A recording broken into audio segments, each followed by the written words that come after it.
everyone. Welcome to Weekend Rental, episode 93. We are your gaming and geek culture podcast. My name is Ryan, and as always, I'm joined by Andy. Hey. And Biff. What up, homies? All right, if you enjoy our content, please head over to geekade.com. Check out all the great articles, podcasts, and more over there. Geekade.com. What's your geek? 93. It's so close to 100. Every time we do an episode in the 90s now, I'm just like, we're so close. Yeah, it's more than 92. It's a yes. And 94 is going to be more than 93, and that's exciting. Oh my gosh, numbers are awesome. They go up. They do. The 90s are cool, too. They are. Well, now we have to transition into movie time, right? That was like a perfect segue. So, if you're not familiar with this podcast, what we used to do every episode for a very long time when we were overly ambitious and had multiple segments in our show with some hope of focus was this thing we call David Crane's Amazing Movie Time. Why David Crane's Amazing Movie Time? Because we love David Crane and he slaps his name on every game he put out in the early 80s and well, not early 80s, but 80s and 90s. And we thought that was awesome. So why not dedicate our movie review, and I'm going to say review loosely here. You can't see the air quotes, but they're there. But basically what we do is we'll all watch the movie and then just kind of talk about it. We're not going to probably rate this one, I don't think. Or do we do the blob scale? Should we dust the blob scale off? Let's dust it. Yeah, let's do the blob. So we're going to rate it on a scale because it's David Crane of A Boy and His Blob fame. We rate them out of 1 to 5 blobs, and we're going to talk about Disney's The Mighty Ducks. It's a classic. We all know and love it. They're putting a new series out on Disney Plus. It had been a very long time since I think any of us had probably watched this one. Does it still hold up? Did you guys enjoy it? Did your kids enjoy it? Did they watch it with you? I'm curious. First and foremost, I think we have to preface this movie with my childhood. And when I would watch these movies and TV shows, I convinced myself I can do exactly what they can do. Yeah, we all and that. I remember watching this movie and I was like, I'm going to play hockey. And this is me. And I'm getting some rollerblades and I'm going to cruise through a mall. And it's illegal. You can't do that. But I tried and it didn't go well. That got worse for me when the second one came out because I spent an entire summer and broke like 4 or 5 sticks perfecting my knuckle puck because that is the stupidest shot in existence. I broke so many sticks. Yeah, I feel that we always, I don't know. I remember watching that film and just begging my folks like, hey, I need a new set of rollerblades. I need a hockey puck and I need a stick and let's make this happen. And I would just up and down the road thinking I was the Mighty Duck. Working on your triple D. Yeah. Yeah. Banks. Cake eater.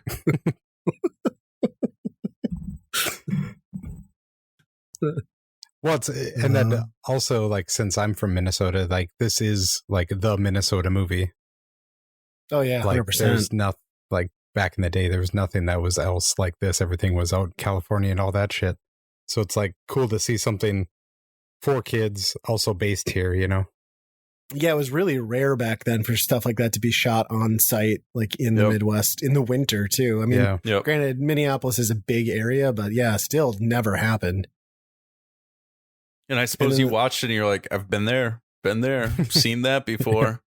How awesome is this? It's on the big screen. Did not rollerblade in the Mall of America. Like you said, I think you'd be in a lot of trouble. Yeah. I always had that like lingering fantasy as a kid that when we went to Minneapolis, I was inevitably going to like run into someone from the movie and be like, dude, you're the best. But, obviously they didn't all live in Minneapolis in this fictional movie environment. But I always had that dream. Goldberg's going to be in the food court at the Mall of America. Dude. Yes. This movie it's really interesting. I mean, it really, when you go back and watch it, the acting is awful. Emilio Estevez looks like I don't know, they paid him too much to be there, and he's like, fine, I'll be there. I feel like his character is really how Emilia Estevez is. That was 100% what I was going to say. That's the point in his life that he actually was at. Yeah, he was like, gosh, the community service was being in the Mighty Ducks. Service. Yes, exactly. So, I mean, there's still, the things that you would find hilarious as a kid. You're just like, oh, this is so dumb. And maybe it's just how adulthood has taken over our minds. And so the whole time I'm watching this film, my son's eating it up, by the way. I'm like, well, that couldn't happen. That's not real. Even during the hockey games when they're like flying Vios, like someone would get checked by this point. And they're letting them set it up, knuckle pucks and all of that stuff. So looking over at my son as he was watching this, I was like, that's exactly how I watched this film. And he was like, Dad, I think I could play hockey. I could do that. And it's just like, it's all over again. And so I don't know, it's tough to watch these films with an adult perspective now. Yeah. Where you want it to hold up and be as awesome as it was your childhood, but it's rough.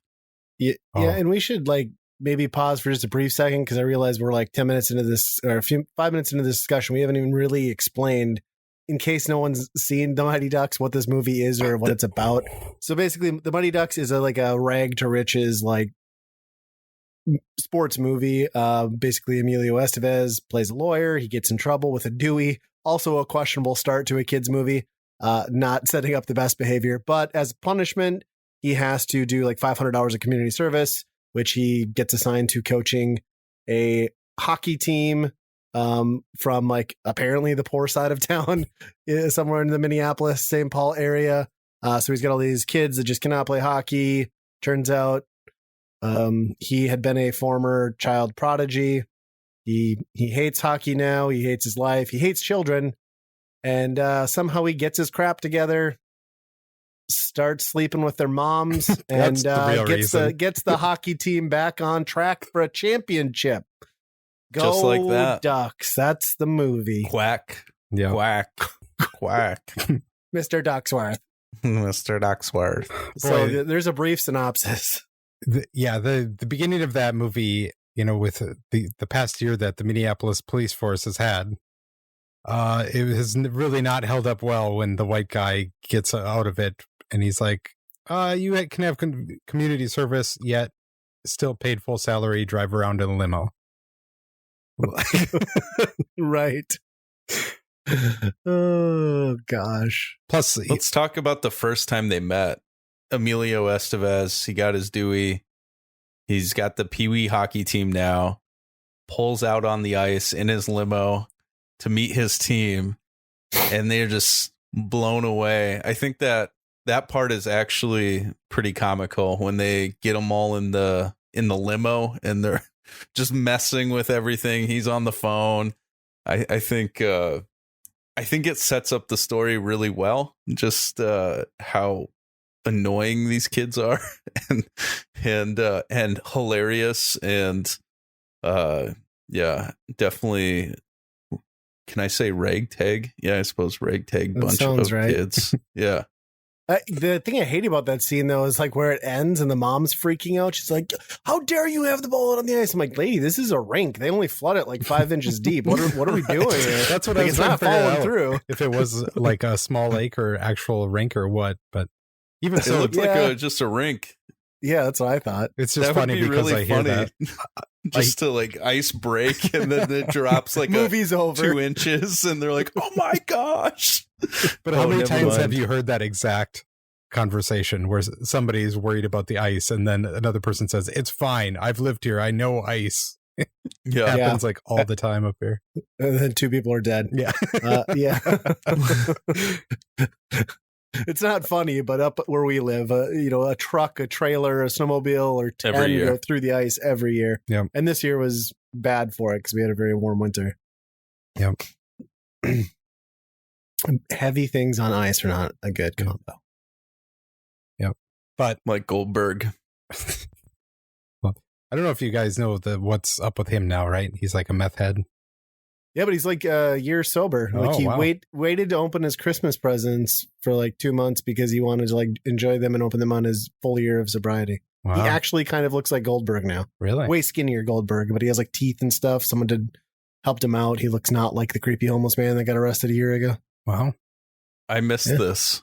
I'd have to see what's going on here. Oh, did you not see him like a year and a half ago when he got arrested? Oh my God. Yeah, he's like shriveled to a raisin form of himself. He was on meth and was like found in someone's garage, broken and entering, and was like sleeping in the car or something.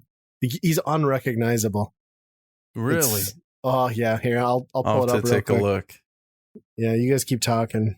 Huh. I think probably the most famous kid is the one that got in trouble recently because he made up a story that a bunch of white guys were harassing him because of race or something like that. Oh, really? Oh, wow. Yeah. That's yeah. Oh my gosh. It's a few too many pucks to the face, I think. Yeah, he took a knuckle puck. Mm-hmm. So which one was the one complaining? Here's what he looks like now. Here's the redemption story. Here he is a year later, sober. So all right. Yeah, he's filling in. Good job, Goldberg. He's going to be on VH1 in no time. Yep. Yeah. And he's our age, which when you think about how ancient he looks in that photo, like don't do meth, kids. It's not, not good. So you were saying one of them was like in the news lately for calling for a race thing? Yeah. He like set up, they can't quite figure out what the deal was, but they think that they paid these people to fake harass him. So he was trying to make a story out of it, how he was being harassed. Sounds like he's maybe schizophrenic. Yeah, I don't know. But he's probably the most famous one. He's like on a TV show right now. I don't know. Who was the most famous one? The Dawson's Creek kid, right? It's Charlie? I don't know. I think his name was Terry in this one. Oh, I thought Fulton. Charlie was for Terry sure Fulton. I don't even. Oh, yes, I know which one he is. He's in some stuff. I still think Charlie, because of Dawson's Creek, is the biggest. That was a huge show. Yeah. Oh, I love that song. I don't want to wait for our lives to be over. Don't. I'm singing that to you. So, we got to bring some up. We had this discussion a little bit, and we're not going to dwell on it, but there's that comment in that movie, since we're talking about weird conspiracy theories and inappropriate things. Oh my gosh. There are 3 kids all on the line on the ice, which I didn't catch this as a kid. And it comes back up later on in the movie, used by the coach. There is a African-American kid. There's a white kid in the middle, another African-American kid on the other side. And the opposing team comes up. He's like, what is this? The Oreo line? And you're just like, what? Like, I didn't recall this from my youth. This isn't a Disney movie? I don't think it's racist. I still can't go there. I just don't think it's racist. There's a whole Reddit dedicated to it. A whole Reddit dedicated to the Oreo line. Mm-hmm. I mean, let's not dwell on it, but I was just like, did not remember that. Like, not even slightly. Yeah, I wouldn't even put it together at that point, I don't think. No. The other thing I thought was striking about this movie was like, we all grew up in that same era, right? Those kids were wearing like really weird clothes for like 91 or 2-ish when that came out. Like, I don't remember my friends having like Rastafarian hats. And were you? I mean, you claim to be from the city. Were you wearing that crap? Claim to be from the city. No, hey, I wasn't wearing that. I cannot confirm nor deny. I mean, I saw that stuff. I mean, I wasn't wearing a Rastafarian hat. I mean, there was plenty of like color block windbreakers in this movie too, which was on brand. Yeah. But I don't know. I just feel like the kids were a little bit like, maybe that's not how it wasn't like we all rated, Bob Marley in Kurt Cobain's closet and then made one outfit out of it. Like it was strange to me. Yeah. I But would say that this movie is quite influential, though. And I mean, not just in that year. What was there? 2 other ones, right? 2 other Mighty Ducks. Yeah, a recent series, like you said, coming up. Yep. Yeah, a recent series coming up, animated series too. But there was a hockey team. I mean, there is still a pro hockey team. Was it before this film or after this film? After this one, it kind of lined up with the second film. Yeah, because Disney owned the team as well. Yeah. Oh, they did. Yeah. Okay. Yeah, that's why in the second one you see like the logo that they got. Halfway through it was the actual team's logo at the time. Right. I think the logo mimics in the second film. I think the logo mimics like Scrooge McDuck or a character on Scrooge McDuck, right? Yeah, like when you boot up Disney Afternoon, it's pretty much like they looked at that and were like, "Here, we'll make a Mighty Ducks jersey." Like, this is how I feel. You know, it is very much more Disney or Donald or Scrooge. You know, that it's that silhouette almost. I feel like. Sure. Well, I mean, that movie was huge. That year and even following, and just how much they took it and ran with it. I'm surprised we didn't get a video game with the Mighty Ducks, unless there is one that I never knew about. Yeah, maybe the animated series got one. I don't know. Yeah, I mean, we didn't generally see a lot of like video games from live action. I mean, Home Alone, I guess, is kind of well, no, Dennis the Menace too. Mm-hmm. You're right. There could have been potential for that. That would have been a lot of missed opportunity. Missed opportunity. You start. Yeah, I mean, the first level is you driving a Corvette in the snow. How many beers can you drink? Yeah, I mean, to your point, it might be one of those movies that maybe not everyone remembers. You know, if you're not from our generation, like I don't know how like 20-year-olds view this, but like you said, this was the movie. This was back when like stuff came to theater. You waited the year for it to come out on VHS, then you watched it religiously until the next thing. And yeah, like you said, we all got fired up. We were all dumb kids. Like you'd see a movie like this and you're like, yeah, I can be that. And we all did it, and we didn't, and we won't. But it got you excited. Everyone knew the lines. There's still time. You crushed my dreams. Yeah, Bombay went back. You're about Bombay's age. You can try it. He went for the minors. That's but yeah, it was so ingrained in our youth, in our childhood, that like you can connect with anyone from our generation on this topic. You know, it was that big. You know, and when life gets you down, you just get an audience to say quack, quack, quack, quack. Well, I mean, the Rudy clap. It didn't work out great for Bombay. I mean, it kind of ended his job quacking at his boss. Yeah. Oh yeah, that's true. I wonder how many people have actually gotten fired by pulling that exact stunt, knowing, you know, like they're in a position where I'm going to get fired anyway. I'm just going to quack at my boss and walk out of here like Mighty Duck style. I don't know if it would carry as much as, 1992. They'd be like, why is this guy quacking at me? I don't understand. It's a movie reference. You don't get it. This is why I'm leaving. Hostile work environment. I do almost wonder. I mean, I think that they're making a new series kind of reaffirms that it's a pretty popular thing, but it's tough for me to gauge because, like I said, this is like the state anthem come to life on film for Minnesotans, So it's definitely a classic here. I just don't know across the. I mean, yeah, that's true. The thing with this one too is like this is one of those cases of like the first movie stays like in its zone the best, like as far as reality, like it kind of is like perfect that it starts off with a guy in Minneapolis getting a Dewey.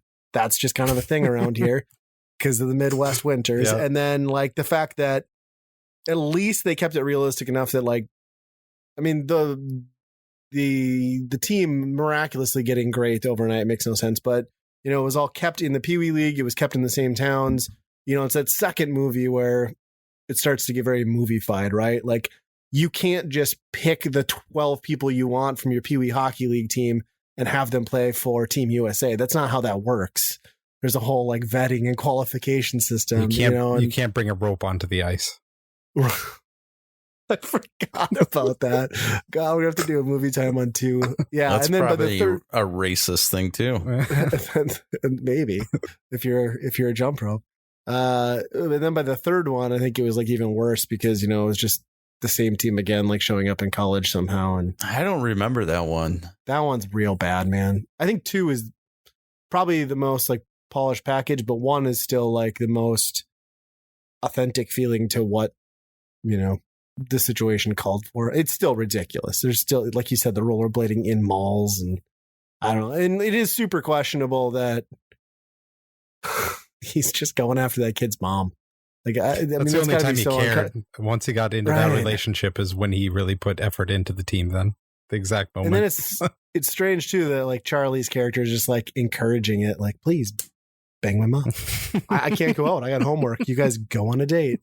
It's like this isn't how that works. I don't know. Never been in that situation, but I think I'd be uncomfortable with that. Maybe it's fine. Yeah, it's fine.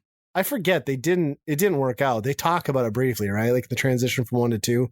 Like there was some reason why that relationship ended. I know. Oh, I forget. Probably drinking.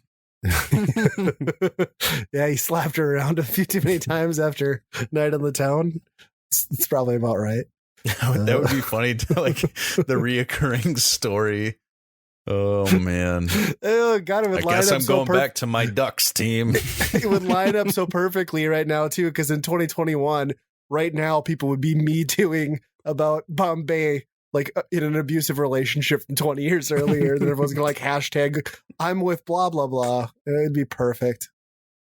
We need that movie. Why are we doing a series? Let's do the Bombay cancel movie. Cancel Bombay. What they didn't show you in the movie. He's in a trailer just drinking away. Give me another beer. I don't have my lawyer job anymore. I'm working at Mickey's Diner. I'm doing the best I can. Or he's like he's sharpening skates for Hans. Gets like 50 cents a pair. And he's German and get back to work.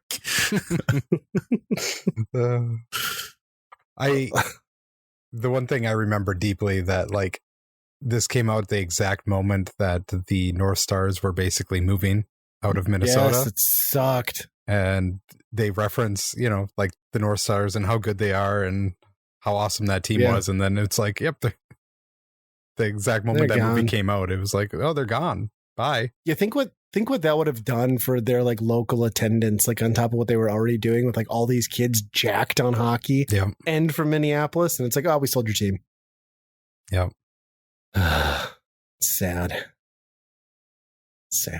Yep. So as soon as that movie came out, that was the only thing hockey related in Minnesota for like a decade. Yeah. Now you guys get the Wild. They're doing all right, right? Or they have had some good seasons. Yeah, some. That's also like since 91, I think, was the last time any of our teams have ever played a championship game. So it's the 30-year anniversary of being terrible. Well, I mean, any closing thoughts before we give our blob rating on this one? Quack. Flying V. So on a scale of 1 to 5, 1 being the lowest, 5 being the best, what would you give Mighty Ducks in your opinion today? Has it held up? As an adult, right? As an adult, yes. Okay. I'm gonna give it a 3. 3 blobs. Just sit right in the middle ish. Okay. Middle would be 2.5, but sitting at a 3 blob.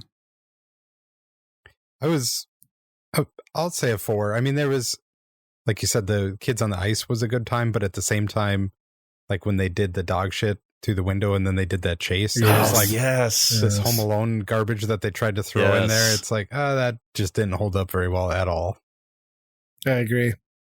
Yeah, I'd go 4 too. The nostalgia runs pretty high into that factor, but also it actually, I think, held up better than I thought it would have. Because I remember watching it maybe a few years back, and I really was like, oof, this is rough. But, watching it again and then getting to see it, like Nate said, through my kids' eyes, it still hits its mark for what it intended. I remember my son, now that you brought up the dollar in the purse, he's like, how would that guy driving by even see that? I had the same I have thought. no idea. That's awesome. Great thought, buddy. Appreciate that. So that was my closing thought. I mean, why did he leave his car running in the middle of the street in downtown Minneapolis to chase after a bunch of kids? Right. That's a better question. Which was also a Camaro in the flags. snow. Like, what the hell's going on? He was drinking. So yeah, I don't know. Like, it's I don't know. It's pretty good, I would say, overall, right? I think the sports side really holds up really well. And it's kind of surprising that when you really look at the movie, it's actually about the coach more than is actually a kid's movie, Right. Yeah. Yeah, for sure. Well, somewhere down the line, we're going to have to do D2. That's for sure. Yep. Speaking of twos, this is going to tie in really well. Somebody else in the podcast completed The Legend of Zelda 2. Shabooyah.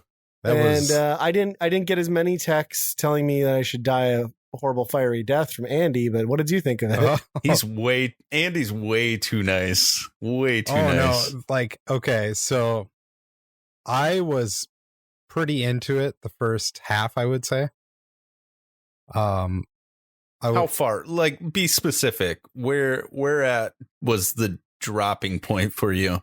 It started getting a little bit annoying is it the mountain with all the doors? And you have to figure out which doors you have to go through the maze to get the hammer. Yep. That was kind of annoying. But for the most part, like, it held up to the idea that I liked, that, hey, this is Zelda with RPG. You just grind it out and then you'll be better than anything that you'll find, and you'll be able to handle it and just power through it. Then you get to the end and you're basically required to grind all the way, everything up to level 8, and then basically never have any magic to do anything, and then just constantly die over and over and over again. And all the enemies, you can't even hit them without magic. And they're all floating garbage they're basically Medusa heads from Castlevania, as well as like, it would be like Mario Brothers with Medusa heads and Hammer Brothers just littering the screen all the time. And you can't get rid of them without magic that you need to improve your life.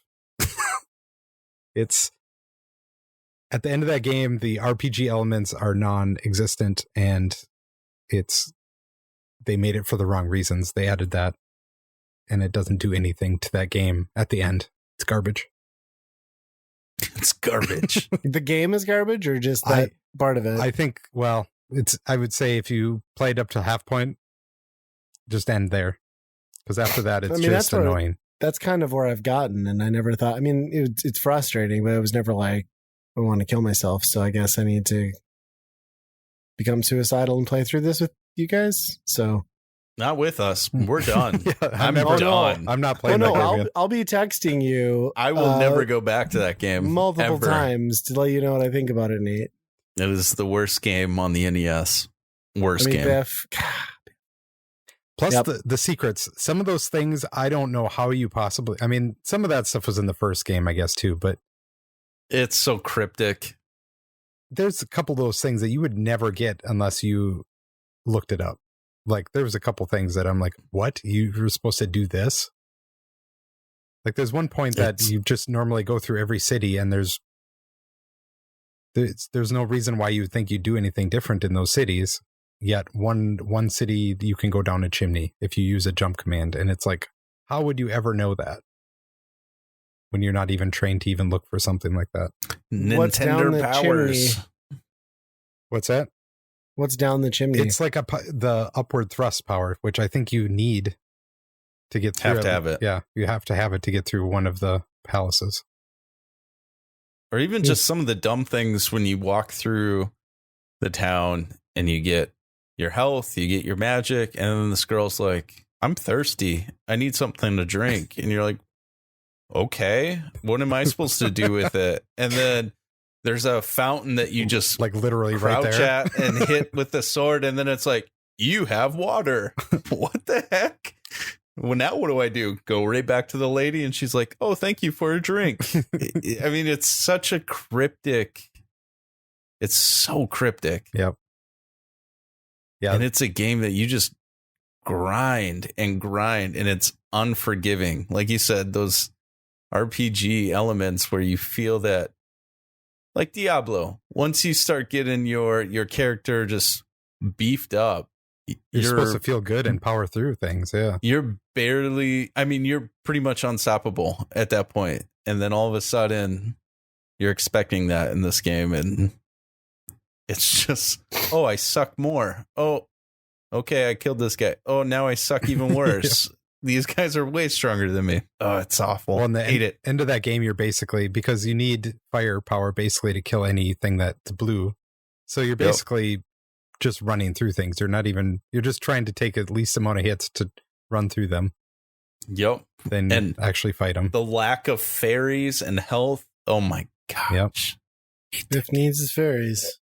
I need my fairies. One thing I was watching in between recording the last couple was something that would make that game a lot worse, and that's the realization that on the Famicom version, when you died, it took all your stats down to 0.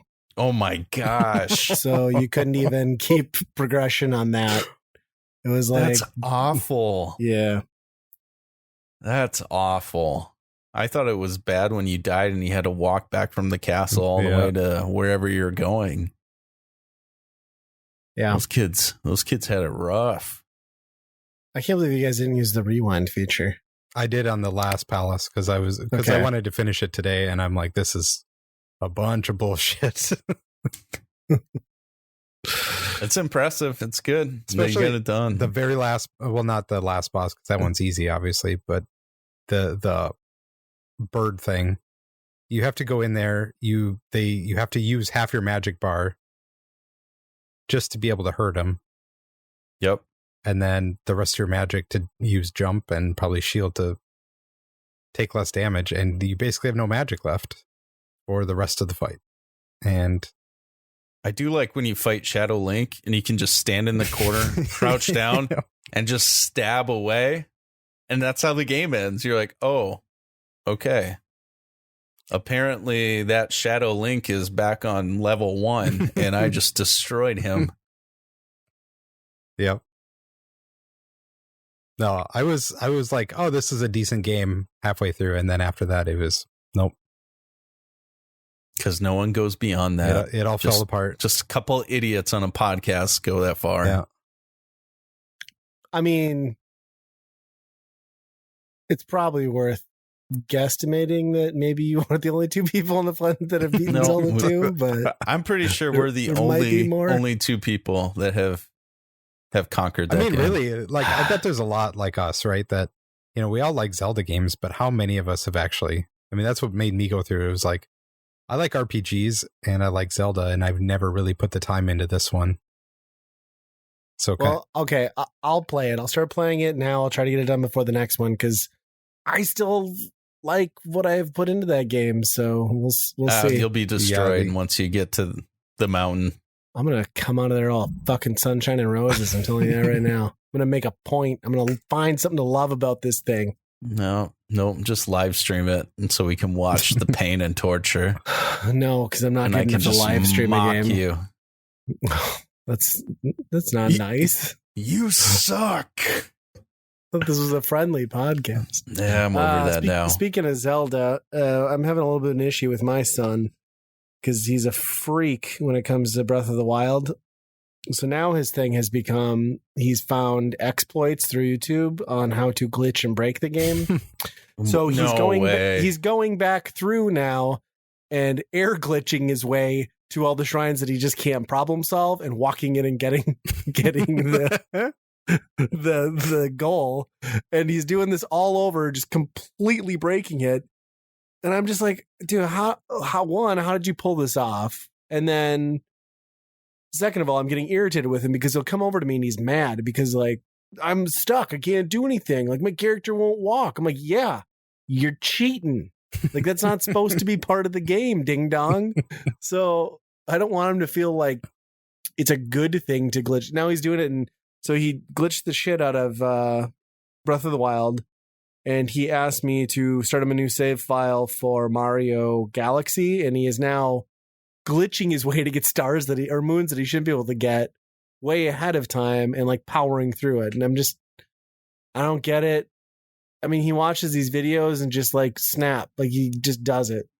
Your kid is a freak. He is. And I'm not encouraging the glitching thing. I think it's not. That's amazing. It bothers me. Maybe he's going to be an excellent speedrunner though someday with those skills, but which will lead you nowhere in life. No. Might be on you will still be in your dad's basement. He'll be on a Twitter video somewhere.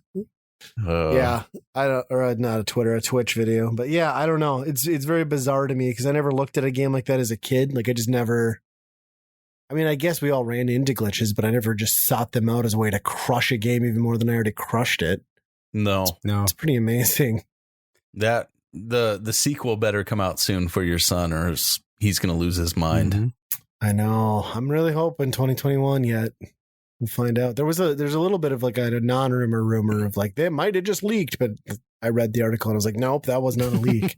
Yeah. Somebody just listed it somewhere on a website and had no date, but yeah. Well, I officially jumped into Luigi's Mansion on Nintendo Switch, hoping that I could just conquer that game because I bought it. My son, I don't know if he's beaten it. I don't think he has. That is a very casual game. It is not what I expected it to be. I have no Luigi's Mansion experience whatsoever. Never played it on the GameCube, 3DS, any of that kind of stuff. Never approached the game. So this one is my first experience, and it is very slow pace. It's fun, but the pacing on it is so slow. And I don't know, Ryan always said they could cut 15 hours off of it and be great. And I'm starting to feel that way where it's like, I don't, let's see, where am I? I mean, have you gotten to the cat yet? No, haven't gotten to the cat. I just beat up the piano guy. So you're eventually going to hit a space where an interaction happens that causes you to go back and retread a ton of stuff. So if you're already frustrated now, it's going to get worse. And I'm trying my best this year to not stop playing the game just because I get to a crappy point. But this game, I kind of just want to stop. And I feel like I should have moved to something more fast paced, something exciting coming out of Adventures of Link.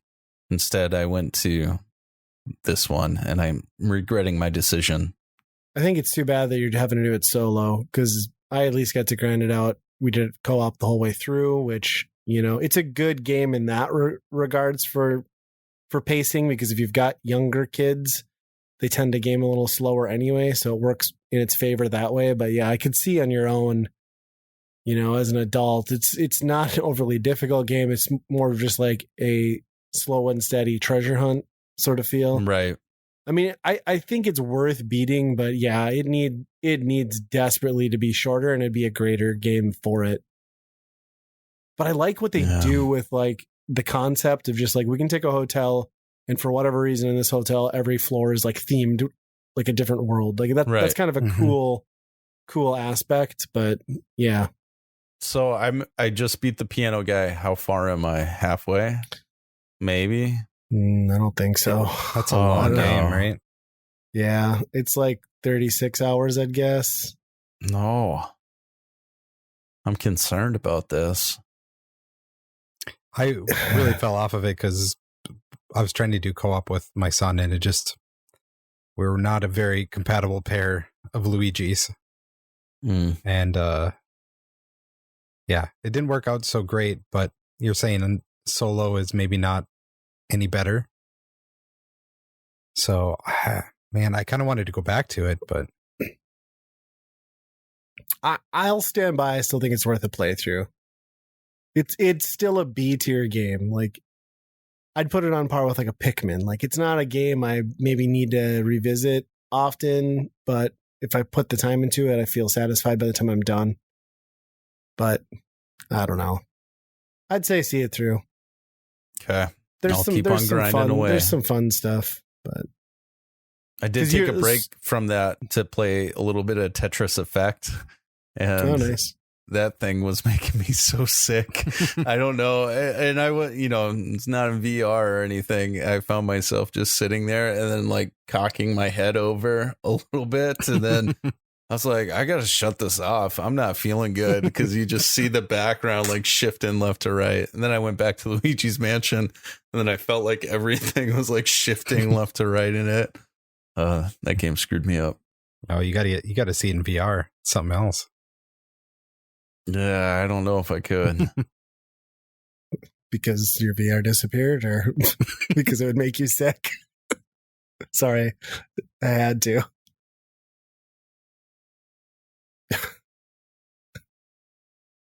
That was hurtful. I'm sorry. Hurtful. Yeah, I didn't game a whole lot in between episodes, actually. I went back to Tony Hawk 1 and 2 remastered, whatever that is, and played some more of that. I'm still liking it, and it's weird because that's everything I wanted in a proper reincarnation of Tony Hawk. Like it's everything I asked for, and it just doesn't click with me the way that it should because I don't know why. It's bizarre. But did some more of that, and then I actually did a few hours of PUBG with Justin and another fella last weekend, and that was okay. That game still, I don't know if that's my thing. Like sometimes you do good. I think then we went on a stretch of like 3 hours of like I'm dead and I didn't kill anyone, and then went out with a chicken dinner. But I don't know what to think about that game. PUBG is like a Fortnite, right? Yeah, it's the game that Fortnite copied and became more popular then. Yeah. It's more in the vein of Warzone than it is Fortnite. But say. Even more kind of military simulation, right? Yeah, it feels a little more like something you would have played like Battlefront or something on the PlayStation 2. Like it's that sort of vibe. It's a little janky. It's not as polished. It's still okay. I mean, sure. I don't know. I didn't have the best. It's not like the most exciting night of gaming, but I don't know. It's still a thing.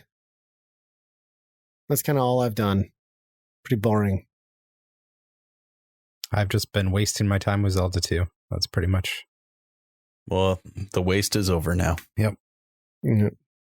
There's new good games coming to Nintendo Online. I don't have to waste my time on Zelda. Good or just super obscure? Probably. I mean, obscure and probably not good. Like, yeah. What are we doing here? Like,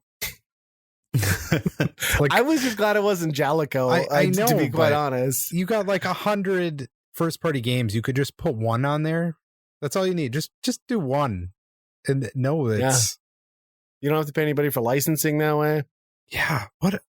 What the hell? Like, what are these? It's like it reminds me of how we picked Byron Burns. Like, we're just like, oh, this is. Haven't heard of that one before. Yeah, I mean, I don't think I know any of these by name that they picked this go around. Yeah, so they got Prehistoric Man, which is like a caveman platformer. It's a Joe and Mac ripoff, I think. Psycho Dream, which was Japanese only, and it looked like Valis, and I looked it up, and yeah, it's the same makers of Valis, so okay, it's just a futuristic version of that. Doom Warriors? I don't know what that's about. Too bad it's not Doof Warrior. Yeah. It's like the sweet Mad Max game. That'd be great. And then for NES, you get Fire and Ice, which, hey, at least you're not spending $100 or some dollars on that cartridge, but. Yeah, it doesn't really make you think, boy, this is worth the $30 a year I pay for this. I still don't have voice chat, but at least I got Fire and Ice. Like, how does even who even brings up that in the conversation? Like, we could get Doom Warriors on here. Like, how does that even come to be? I don't know the business deal. Yeah. Maybe it's like, hey, we want to approach somebody to do this for Arcade Archives. And they're like, no, that game sucks. We're not doing the work to make it Arcade Archives. And they're like, fine, we'll put it on there for free. I'm like, okay, we got you. Give us the ROM. We'll do that. Yeah, I don't get it. And it's so wildly inconsistent too, ever since they moved off that like new games for the month model or whatever. Yeah. It's just, sometimes I really just question what goes on at Nintendo. And yet they're still making money. So much money. Yeah. Well, they say the Switch is almost at Wii status. Yeah. Probably won't beat that. That's ridiculous. That is ridiculous. That's wee good. It's probably like 8 times as much as the Wii U at this point. Oh, yeah. Way more. I'm excited for that Bowser's Fury. I know we talked about it before too, but I pre-ordered that finally on Wednesday. I was like, oh crap, I never pre-ordered it. So I pre-ordered it mostly because I wanted the Amiibo. I'm sure I can find the game. So I pre-ordered both Amiibo and the game. And in theory, I can pick it up at Best Buy tomorrow. I don't know about the Amiibo, but I would assume they'll have the game in stock. So gonna play that. I did read Polygon's overview on it, and it is as I feared. It's essentially 2 games in one. The Bowser's Fury isn't so much a continuation of Mario 3D World as much as it is the truly first 3D open world Mario game where everything exists in one giant expanse. There's no section to section. There's just a bunch of like islands, you know? So I'm a little bummed with that because, like I said, the appeal to me with 3D World has always been that it's just the old stylings with a really nice coat of paint, and it didn't try to do much. It just did everything right that it needed to. So I don't know how I feel about the new content being the sort of gameplay that I don't generally get into with Mario. Maybe it'll still be good, but you know, I didn't even really like Odyssey that much for that reason. And to know that it's going to be just even like you think of the desert area of Odyssey, that I didn't like that. It was just like one big open dumb area to run around. Like I don't want something that's 10 times that. That's not fun for me. That's not what Mario is for me. I grew up where Mario is a level, you beat it, you progress. It's the next contained, well-crafted thing. And not that the 3D stuff isn't well crafted, it just doesn't feel. It's not my Mario game. Yeah. # not my Mario. Right. Yeah, I mean, I can see that, especially with the levels. I mean, like you said, the desert world, how long does it take you to beat everything there? Whereas 3D world, you're blasting through those levels somewhat quickly, seeing new things quite often. Yeah. Yeah, so we'll see. I don't want to judge it too harshly before I get my hands on it, but I'm kind of bummed about that, but I'm still super excited to get what I consider, one of the greatest Mario games, especially with couch co-op on a updated console port. So that'll be exciting. Yep. And those Cat Mario, they're just so damn cute. And those amiibo, I'm just going to sleep with them every night and snuggle them. I'm not, because I won't ever take them out of the box, but if I did, I'd snuggle them. Next time I come over, I'll take them out of the box. All of them, and then just run away. Oh, when Biff doesn't show up on a podcast ever again, everyone's going to know why. Screwed with my amiibo. Freed the amiibo. You do what you want with my Animal Crossing ones, but you stay the hell away from the rest. It'd be funny to rip them open and have them going up the stairs out of your house like, we are free.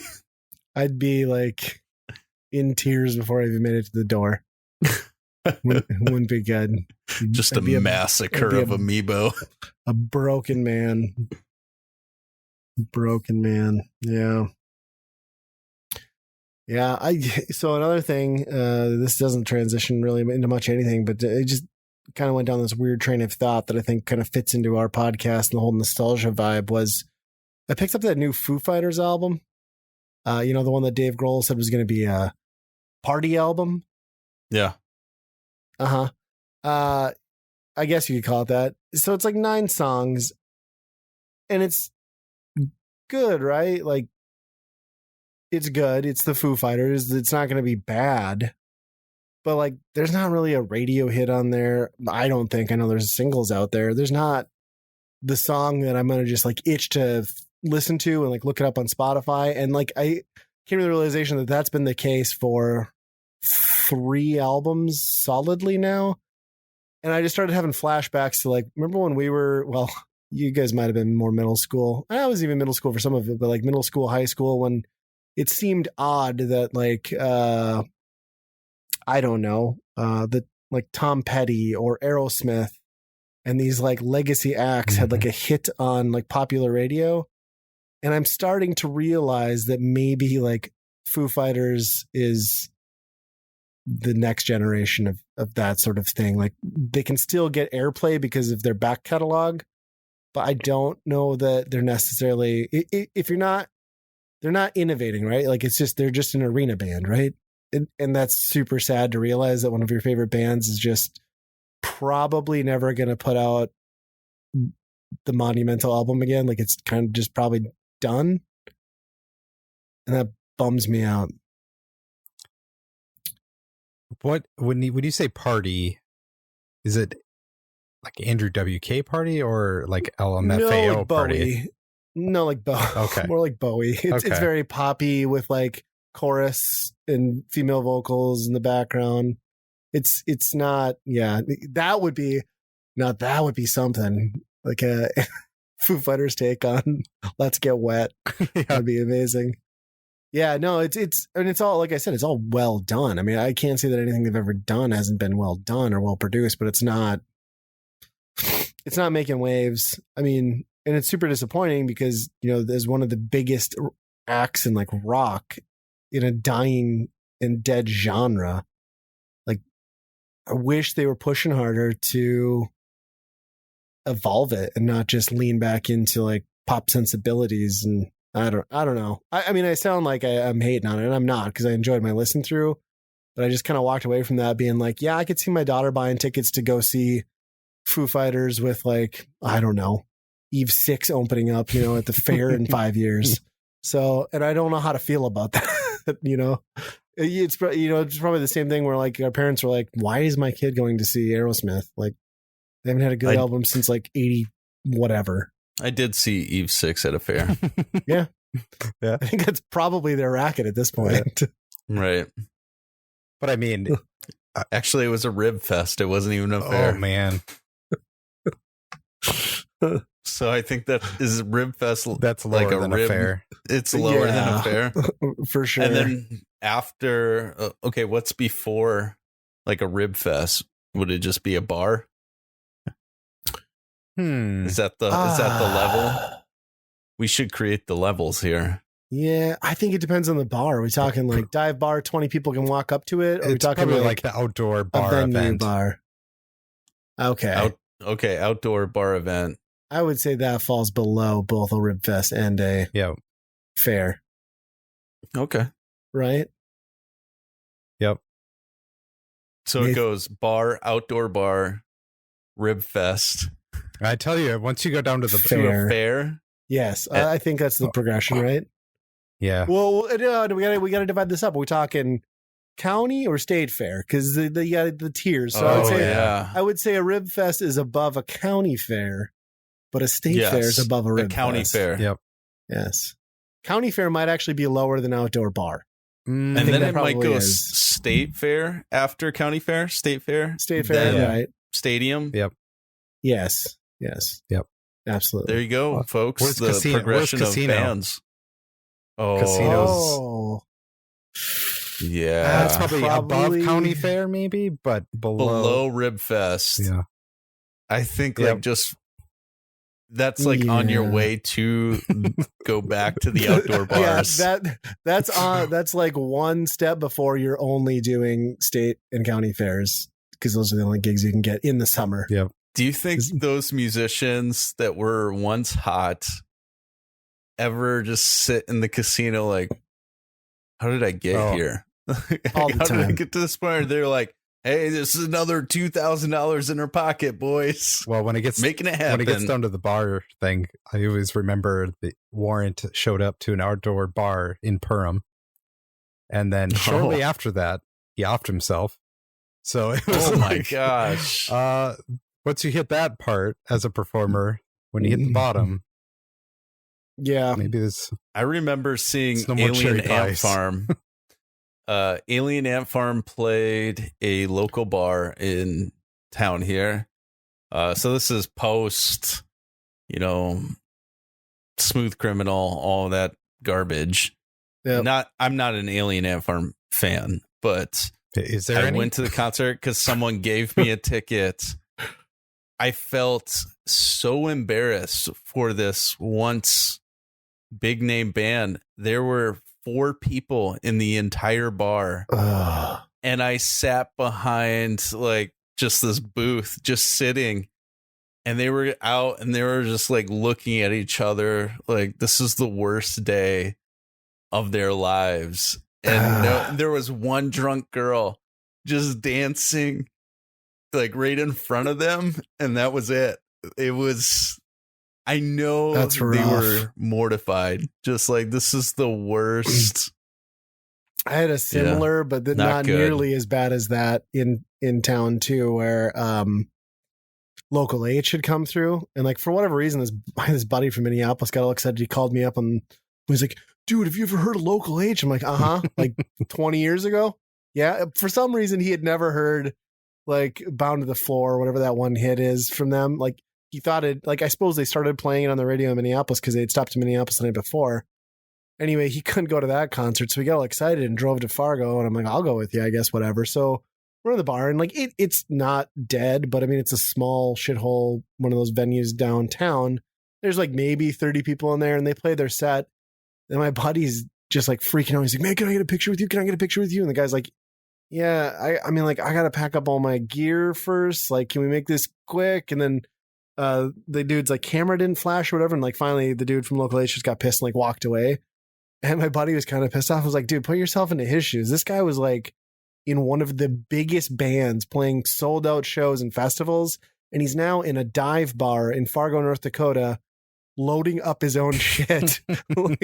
He doesn't care about taking a photo with you. Those are the people that you say, "Hey, I'll load up your stuff if I can take a photo." And the guy's like, "Fine, sounds good." You got to see their weak points. Yeah, it was hilarious. I was like, I'm sure he is horribly defeated. Oh but my gosh! I kind of wanted to. I can't believe the Alien Ant Farm thing though. 4 people. I forgot. It's amazing. It was sponsored by a radio, and the radio host comes out.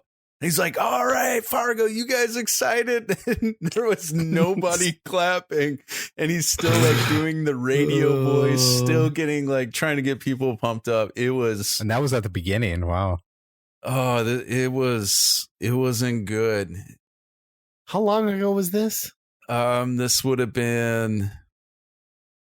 was probably 5 years ago. Okay. 6 years ago. Wow. Here's at Shotgun Sally's. What?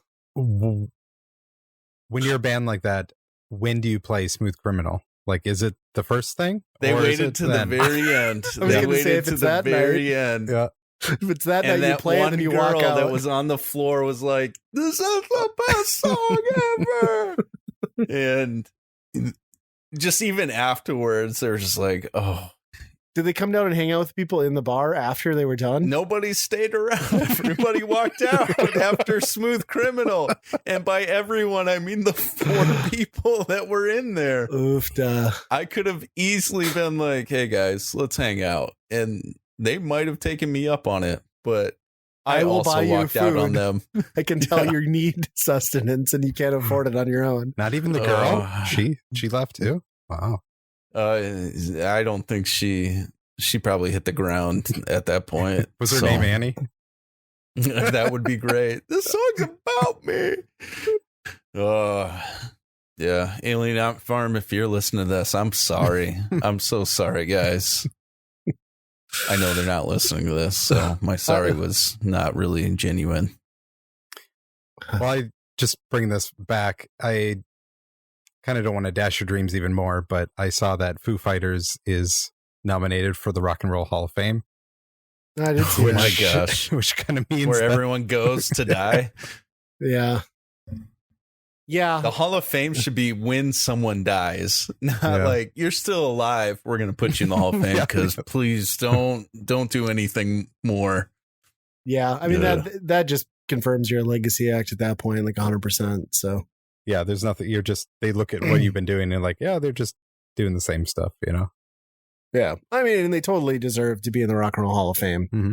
Absolutely. They're awesome. But, you know, I'm okay with them just maybe being a touring band at this point. Like, just do the greatest hits. I don't know. It's funny because that band has so many like side project bands, and a lot of those are like so much more interesting. Like Taylor Hawkins albums have been really good. So it's weird that Foo Fighters has just kind of not explored more bizarre stuff. But I'm still not complaining. It's fine. I just maybe won't buy the next one and come home with high hopes. Yeah. Yeah. Well, one of my favorites is going to be right there with you. Iron Maiden. Oh yeah, they were. I saw that too. They were the other one. They got to get in, right? Yeah, I mean, say so. You can. I'm actually kind of shocked to learn that Iron Maiden wasn't already in the Rock and Roll Hall of Fame, but because what's the thing? It's got to be X number of years since the first album you've released, right? Yeah. But Maiden's also been making new music constantly too. Same type of deal, you know? Right. How do you suppose that's going to work? Like the qualifications to get in the Rock and Roll Hall of Fame 25 years from now, when the album structure is gone? Are they just going to go from when you first released your single on like iTunes or Spotify? Like, is that the date that you start counting from? Or YouTube as Bieber, like pretty much eligible at this point? It's true. It will be, when did you first drop something musical on any social media platform? MySpace. Or streaming platform. Yes, MySpace. We're bringing it back. Well, so how does it work with the nominees? Do they only induct so many a year? Or, like, I don't really know how that process works. Yeah, I'm not even sure how they vote on it even, right? Like, probably not popular vote because that would just be weird, but... No, it's got to be like one of those things where it's like a board of your peers, right? Like people in the industry. Mm-hmm. Yeah. Well, hopefully they both get inducted. That'd be amazing. I'm guessing Nirvana is already, right? Yeah. Yep.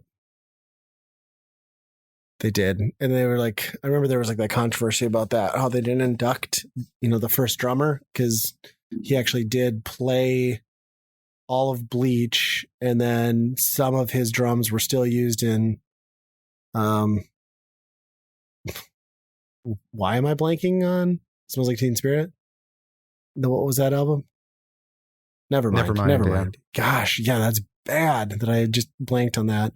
But yeah, they snubbed him out, so I always thought that was kind of weird because kind of some of their informative sounds were by that dude. He's not as famous, though. Throw him a bone. No, he's famous for being the guy who got kicked out of Nirvana, or left. You know what I mean? I was watching some article watching some video on YouTube recently. You could be watching an article, someone reading it to you. That's true. Yeah. On like this guitar, there was like another guitar player that was in Nirvana for a while, who got kicked out, who then also went to Soundgarden and also got kicked out. And he got kicked out of both bands. He got kicked out of both bands like right before they exploded. And then he went on into like the Marines, and then like somehow he was like in the Marines, and one of the like videos had gotten released, and they found out he was in these bands. So I guess the drill instructors just like berated him, like, it's like, get on it, rock star, bro. Just beating the shit out of this poor dude. And he ended up doing a bunch of tours, and he's like quite the guy, I guess. But can you imagine, like, right before two of like the biggest bands of the 90s broke, you guys are throwing out of both of them? Like, that sucks. I could have been something. Twice. Yeah. It's interesting. Yeah, wow. Oh. So you did the PlayStation year in review? Oh, gosh. Yeah, I was just looking at my notes. It was like, I know I was going to talk about something else. Yeah, so I did the year in review. Our buddy Brandon, friend of the podcast, sent his over to mine. I was like, that's impressive. I'm like, I'm not going to lie. This was like the saddest year in gaming for me. I don't know if I really even turned on my PlayStation at all. So I did eventually log in and look, and I played a total of 25 games according to my PlayStation over 2020, 274 hours. And the number 1 and 2 games on there were Slime Rancher, which only my kids played. And I think, what was the second one? Yeah, no, it wasn't even Duck Game. It was something else that my kids played. So yeah, I basically probably contributed like less than or about 50 hours of that myself. And then I pulled up the stats on how many hours I played in VR, and it was a whopping 0. So, and I know that's accurate because I didn't use my VR once in 2020. So yeah, I don't know. Anybody else look at theirs? Yeah, which is hilarious because my number 1 game is Beat Saber, a VR game. How many hours in VR? It said 44 hours, I think. That's something impressive like that. for VR. Yeah. Yeah, we still play a lot of Beat Saber, but other than that, I think I was at like a little over 100 hours total, so I didn't play hardly anything this year. It was mostly just your Beat Saber machine? Mm-hmm. Yeah. What was your game count? Not that it matters, I suppose, if you have like 100. In the 20s, I think, if I remember right. Okay. Yeah, that doesn't take too much, I suppose. Yeah, I don't know what it was. I just Dreams was up there. I think that was my number 2 game. Oh, yeah. I think Dreams was in the top 5 for me, which is crazy because I played that mostly just recently. Actually, yeah, did I get that in December? No. So maybe I was wrong. Yeah, I suppose I didn't get that until January, so I'm full of crap. But nah, sad year. I feel like there would have been years where that would have been into the many thousands, like in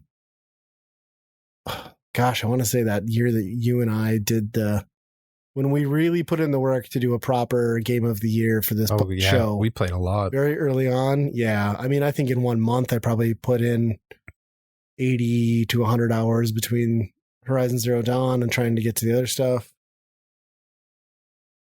And now, I don't know where the time goes. Too busy watching the Mighty Ducks, I guess. Duck Game. I play a lot more Xbox just because Game Pass, but yeah, Game Pass. Can't argue with that. So what's this Minecraft card game all about? Yeah, so we got this Minecraft card game, which is basically you just pick up different resources, build different tools, and just try and get points faster. But my kids are absolutely obsessed with it. And if they don't have it, like they're making the cards at school out of paper and playing the game there. It's just nuts. So it's just constantly this Minecraft game. And to me, it doesn't have that much strategy overall. Like it's not balanced very well, but it's interesting. I mean, they made the essence of Minecraft into a pretty decent, simple card game. You can just find this at like Target or any place? Yeah, I don't know. I think we got it on Amazon, so it wasn't too much. But so this is taking over for the Dig Dug battle that is ended. Now we're into Minecraft cards, which I'm the champion of now. I've conquered the Dig Dug, and nobody. What was the strategy? How did you turn it around? I kite everybody around. Okay, the entire level. Get them under a rock, and you squish them all, and you just do that maybe like 3 levels. You got a massive amount of points, and then after that, you can play it, more careful. So use the levels to your advantage. Huh? I like it. That's smart. Well, I'm glad that you've gotten your initials into the game there. Yep. Teach your family a lesson to screw with you. You're the real gamer. Yep. They'll just move on to a different game. Yeah. So I see this note on here, and I hope this is what we're going to talk about. So the CD Projekt thing, is that the Keanu thing that we're going to be talking about? Oh, well, yeah, we could talk about that too. Yeah. Okay. That. Yeah. So apparently they turned on mods for Cyberpunk, and within the first 3 hours, someone had already released an official mod for the game that lets you have sex with Keanu, and they immediately had to shut it down. No more mods. Apparently, that probably breaches some sort of licensing agreement to take an actor's model and use it inappropriately and adult scenes. Mm-hmm. It's hilarious, though. I like that it takes the internet 3 hours to do that. Because some guy had it just waiting for it. You never know when they're going to open this up. He had everything designed and ready to go. Just drop the code in and he's ready to go. Has anybody checked Dreams? It's probably happening over there. Oh my gosh. For sure. Very distorted and disturbing looking version of Keanu's over there. Oh man! So what was the the hack that they had? Oh, so somebody fan outcry. Somebody hacked them and is currently trying to extort them for money, basically, like a lot of these hackers do. And they have the source code for Cyberpunk. Okay. And they're not a big bargaining chip is what we're saying. I'm sure they have other ones too, for sure. But if they're threatening to release that out in the public, or auction it off, or get whatever they can for it, I suppose. But after that happens, there's no stopping Keanu sex after that. That's it's just going to be the Wild out West there. Then, yeah. I feel like that's a tough thing, though, right? Like, it's one thing to hold it and like try and ransom it, but by getting it out there somehow, isn't there inevitably going to be like some breadcrumb trail back to you? Yeah, I don't know. Yeah, I don't know. Maybe I'm not. The last I heard is they're trying to auction it, which it's like, how are you going to do that? I mean, they all work. Bitcoin. Yeah, it's all Bitcoin anyway, but I don't know. Interesting. Doesn't seem like they care though. They're just going to let it out. I mean, they realize that like the train is kind of passed with Cyberpunk, I feel like. Mm-hmm. I mean, they had their shot, they made money on it, and pretty much no one's going to ever go back to that game again, I feel like. So it's dead. It is dead. I wonder if dead is Keanu's sex life. If they work on it as much as like No Man's Sky, where they really turned it around, I don't know if they'll make good on it. I don't know, like, because they were so broken on current or previous gen consoles like the PS4 and the Xbox One. I don't think they'll go back to that. That's no, I don't think they could do it. So why even try? Yeah, most people are going to bounce onto the next thing anyway, or the next console if they pick it up. Maybe what they could do is package it as a deluxe version, the Game of the Year edition. Yeah, and then maybe have it like on PSN for like a month, or put it on Game Pass. Let's just put it on Game Pass. Yeah. So that'll probably work out okay, right? Maybe. I don't know. Maybe. I'm kind of talking about Game Pass too. That news that Stadia and Google, unsurprisingly, wasn't immediately successful with Stadia. They've kind of already given up and fired all their development, and now they're just going to try to essentially shop Stadia out as a platform for other companies. So I don't know. I mean, I guess I'm not surprised. That's a very Google move, but it kind of came pretty quick. Yeah. It's been 2 years even? Yeah, about 2. Mm. Do you think it was just like the crushing success of Xbox Game Pass and knowing that Xbox already has that streaming option? I think built it's in 100% the business model, like buying games for streaming, just dead in the water immediately, I think. Yeah. Yeah, I think that's true. Had they had an actual I mean, granted, there is a subscription service with games, but had they envisioned it the way Microsoft has with Game Pass, it's yeah.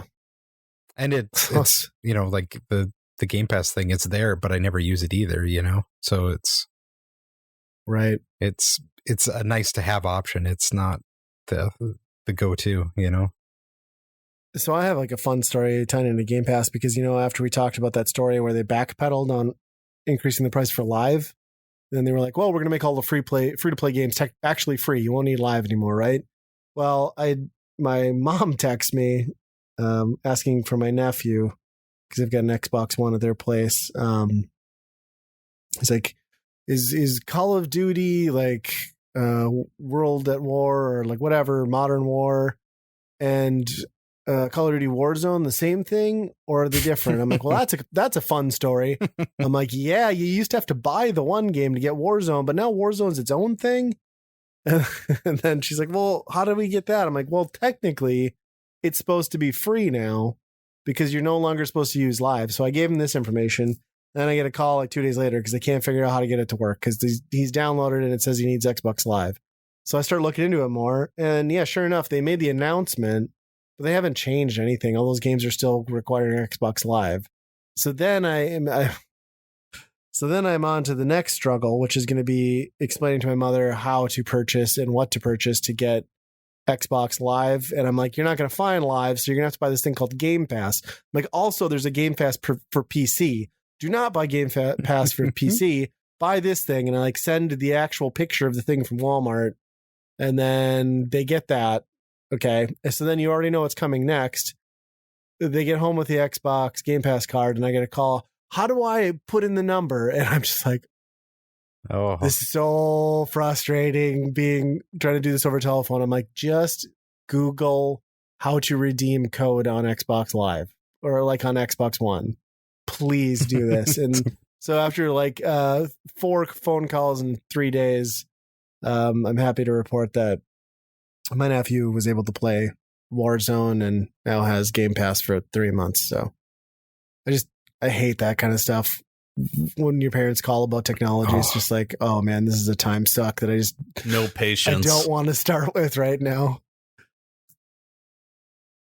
How do you help when you can't see? I know. I think I was more impressed that they managed to get the console hooked up to Wi-Fi.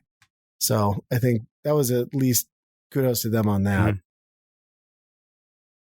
Mm-hmm. Yeah, because that's a whole ordeal.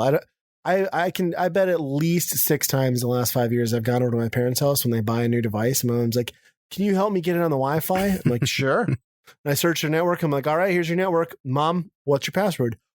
And every time I say, write it down, put it somewhere safe. And then she's like, well, I think it's this. And I type, I'm like, nope, not that one. Well, then it's this one. Nope, not that one. I'm like, was anything capitalized? Did you put an exclamation something? And we do this for an hour until I'm just like, Mom, I can't help you here. You're gonna, sorry. And then, like a week or 2 later, she'll tell me she finally like remembers the password or something. And it's so ridiculous. Potatoes! Exclamation point. Like just make it 1, 2, 3, 4, 5. I was making French fries when your dad was hooking up the Wi-Fi and he said he needed a password idea.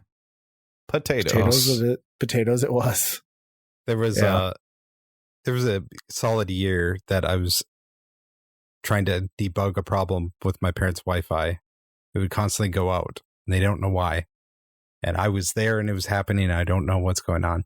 Come to find out that their microwave runs on the same gigahertz as the Wi-Fi. So it would cut out all the Wi-Fi devices that were attached to it as soon as somebody stirred the microwave. Do you want a Hot Pocket or do you want to Google something? You have to decide. Would it at least reset like once the machine was off? After a while, something in the router would cycle, I guess. But yeah, it was... That's kind of amazing. Yeah, I could not figure that out for the life of me. Didn't make sense, but... How did you figure that out? It was, I heard the door of the microwave every time that it went out. I'm like, oh, I wonder. Sure enough, whenever we did the microwave. It's amazing. Yeah. That's kind of awesome. Did you just throw the router in the microwave then at that point and go buy a new one? Double the power. Yeah. It's dual band now. That's how 5G was invented. I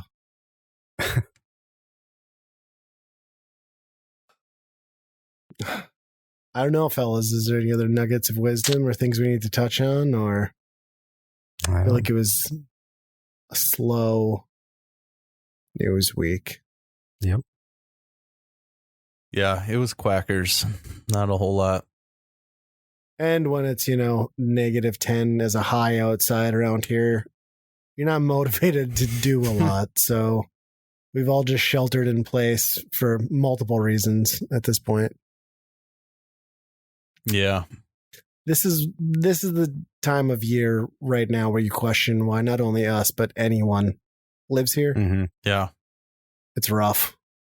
Yeah. The worst part is everybody everywhere else around the U.S. is cold, but I mean, it's like people in Louisiana that are complaining that it's 50 degrees, you know? Right. So it's like, please shut up. Please shut even up. like Bismarck. So we got like my work has an office in Bismarck, and for whatever reason, even though Bismarck's only like 3 hours away, it's like a tropical climate over there. I'm like, oh, boo hoo for Bismarck. What is it, 30? You couldn't wear shorts today? Like, kiss my ass.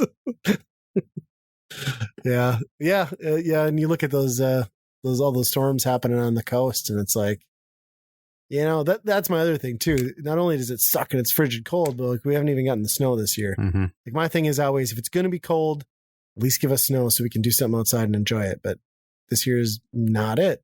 I don't need that. I don't need any of it. I don't remember the longest time that it's been below zero. Like it's going to be a solid week and a half, right? Yeah. I mean, back to grade school. I remember they canceled school for us. Probably like I was 5th grade-ish maybe. And like there was like a 2-week snap where we were getting like crazy low temperatures, and there were like 3 or 4 days in a row where it was negative 40. And I just remember like you could take the cup of water and like throw it, and they had to cancel school because it was just so cold they couldn't risk a bus breaking down in the rural areas. Mm-hmm. But that's the last time I remember something like this solid. But yeah, it's like depressing when you open that 10-day forecast and you're like negative. Oh, a high of 0. Negative. Like, this sucks. Yeah. It's just not a place to exist. Then we'll get a shit ton of snow in like March 29th. Right. Yeah, I'm worried about that. The wet, heart attack causing snow that everyone dreads because they've just had a whole winter of hell. Yep. I'm gonna take all mine, throw it in the back of a trailer, and just drop it off at Biff's because I love snow so much. I'll take my snowblower and shoot it right back at you. I'm gonna build a giant snow volcano in your driveway and position a T-Rex right on top, just staring at you as you open your garage door. And you'll know who did it. That would be pretty epic. Love it. Yeah. It's happening. Yeah.